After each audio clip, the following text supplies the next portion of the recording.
大家好，我係 Frankie，今日又同大家講珠寶啦。今次我就同大家講下究竟我係做啲咩屬性嘅嘢。其實我唔係淨係賣珠寶嘅，我係一個珠寶嘅策展家，英文咧就即係 Jewelry Curator。其實我幫客人咧出去搜羅一啲唔同嘅珠寶首飾嘅。咁我嘅客人咧分好多大類嘅，有啲咧係比較 discreet 嘅，唔願意公開自己嘅名字啊等等。所以咧 discreet 呢樣嘢對我嚟講咧都非常之重要，因為要保障客人嘅私隱。咁喺度我就用一個 Jewelry Curator 珠寶策展人嘅身份咧，去教大家點樣開始 build up 自己一套嘅珠寶 collection。好多人買珠寶咧，其實都毫無頭緒嘅。有啲咧開始自己有事業基礎，或者開始儲到啲錢，我開始想儲一紮我自己中意嘅珠寶，但係咧真係完全唔知喺邊度可以開始。甚至有啲嘅人咧，全部嘅珠寶都係可能老公啊、男朋友送啊，自己都未知道應該有啲咩方向去買珠寶嘅。就算老公送俾你都好啦，咁其實我自己覺得咧，你老公咧都需要有一個好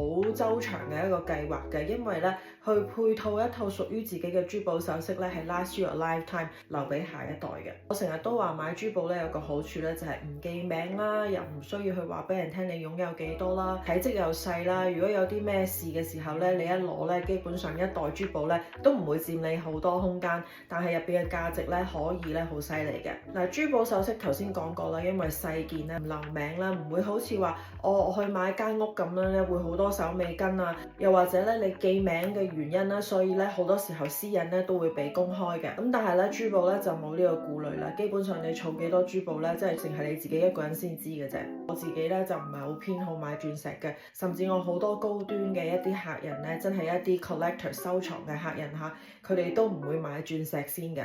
佢哋會買啲咩類型嘅嘢呢？佢哋一般咧就會買啲大點位啦，非常之高品質嘅海水珍珠為主啦。鑽石嚟講咧，其實就唔係好利於收藏嘅。點解呢？因為而家 lab 工 diamond 實在太成行成市啦。我自己就唔係好偏好收藏鑽石嘅。唔好話因為 lab 工 diamond 嘅緣故，其實由頭開始我都唔係好偏愛去收藏鑽石嘅。點解呢？因為鑽石我覺得係好單一嘅一樣嘢。咁我自己會收藏啲咩先呢？其實咧我自己係最中意收藏寶石嘅。我自己嚟講咧，同埋我嘅客人一般都係嘅。我哋去睇石頭啊，喺寶石類咧，都係睇嗰粒石咧稀唔稀有啦，同埋佢有啲乜嘢係 stand out 嘅。寶石咧入邊咧有好多嘅學問嘅，入邊嘅內含物啦、佢嘅產地啦，同埋佢個顏色。因為佢有顏色嘅緣故啦，所以由深去淺，由淡去到濃啊，其實咧都係好多個 spectrum 咧融合埋一齊嘅。譬如一粒石佢嘅產地好 rare 嘅話，加埋佢個色好特別嘅話，呢個咧就係我哋收藏嘅其中一個原因啦。一粒石咧點樣 stand out， 點樣有自己嘅 characteristic， 呢個先對我嚟講係最重要嘅。祖母綠嘅蝴蝶效應啊，甚至突壁枝啊，呢啲咧都係一啲好特別嘅一啲 inclusion 嘅一啲形成嚟嘅。亦都因為寶石比較複雜，衡量嘅嘢比較多，收藏寶石咧比起收藏鑽石咧係更加有深度嘅。寶石唔係單單以4C 去衡量，佢係會用產地啦、內含物啦、台面嘅大細啦、切割啦，同埋個顏色等等嘅嘢去衡量。而呢啲嘅因素咧，亦都直接影響個價錢同埋個收藏價值嘅。好啦，今日就同大家分享到呢度啦。如果大家中意我分享嘅話，記得 subscribe 我 YouTube channel， 同埋記得 follow 我啦。